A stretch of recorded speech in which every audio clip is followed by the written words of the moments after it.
এটা কিন্তু ঠিক। বুলু দাদা সেই যে তোমাকে রেখে গেল তার না, দেখো বড় মাসি, তুমি আমাদের বাড়িতে সারা জীবন থাকো, তাতে কোনো অসুবিধে নেই, কিন্তু বুলু দাদা তো একবারের জন্য নিতেও আসে না। নিতে আসা তো দূর, একবারটি তোমায় ফোন পর্যন্ত করে না। তো হয়তো ভাবে ফোন করলে যদি আমরা বলি মাকে নিয়ে যাও, সেই ভয়ে হয়তো ফোন করে না। কি করব বল, কি করব? ছেলেদের মানুষ করতে পারিনি। তাহলে শুধু শুধু আমাকে কেন বলছো গুদি? আমার তো ছেলেই নেই, মানুষ অমানুষে উঠে চলে গেছে। যতদিন ছিল প্রাণ দিয়ে সকলের জন্য করেছে, এখন নেই সেই পৃথিবীতে। আর আমার বড় নাতি,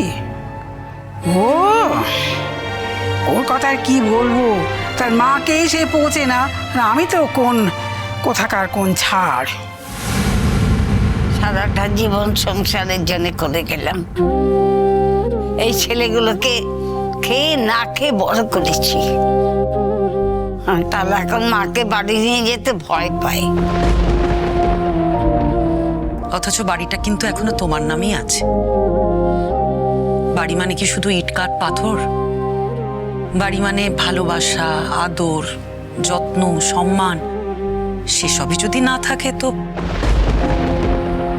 কিছু মনে করো না বড় ঠাম্মি, তোমাকে আজকে একটা কথা বলছি। বাড়ি মানে আদর, যত্ন, ভালোবাসা ঠিকই। তোমার ছেলের বউ তোমাকে আদর যত্ন করে না, ভালোবাসা দেয় না, এই নিয়ে তুমি সব সময় দুঃখ করো। কিন্তু তুমি কি কখনো ভেবে দেখেছো তুমি তাদেরকে আদর, যত্ন, ভালোবাসা এগুলো দিয়েছো কিনা? হ্যাঁ, হয়তো তোমার মনের মধ্যে সবই আছে, কিন্তু তুমি কখনো বুঝিয়ে উঠতে পারোনি। এই মেয়েটা কি বলে, কি বলছে, কি পাকা পাকা কথা বলছে? মিটি, কেন তুই এভাবে কথা বলছিস বড় ঠাম্মির সঙ্গে? হ্যাঁ, কথাগুলো বললাম তার অনেক কারণ আছে ঠাম্মি।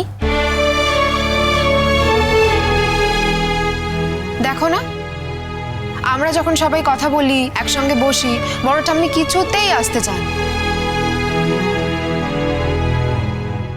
বড় ঠাম্মির মনের মধ্যে অনেক দুঃখ, তা কেউ যদি কিছু নাই বোঝায় বড় ঠাম্মিকে, তাহলে দুঃখগুলো যাবে কি করে?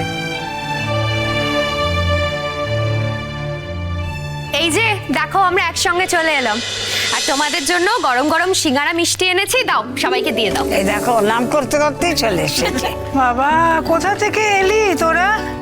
বৌমা তোরা একসঙ্গে এলে না? হ্যাঁ, ওই অটো থেকে নামলাম, নেমেই ওর সঙ্গে দেখা হলো, তাই একসঙ্গেই চলে এলাম। বৌদি ভাই, হ্যাঁ, যে কাজটার জন্য গিয়েছিলাম সেই কাজটা হয়ে গেছে, দিয়ে এসেছি। নিতে চাইছিল না কিছুতেই, একরকম ভাবে আমি জোর করেই দিয়ে এলাম। চিরসখা সোম থেকে রবি প্রতিদিন রাত ৯টায় স্টার জলসায় ও জিও হটস্টারে।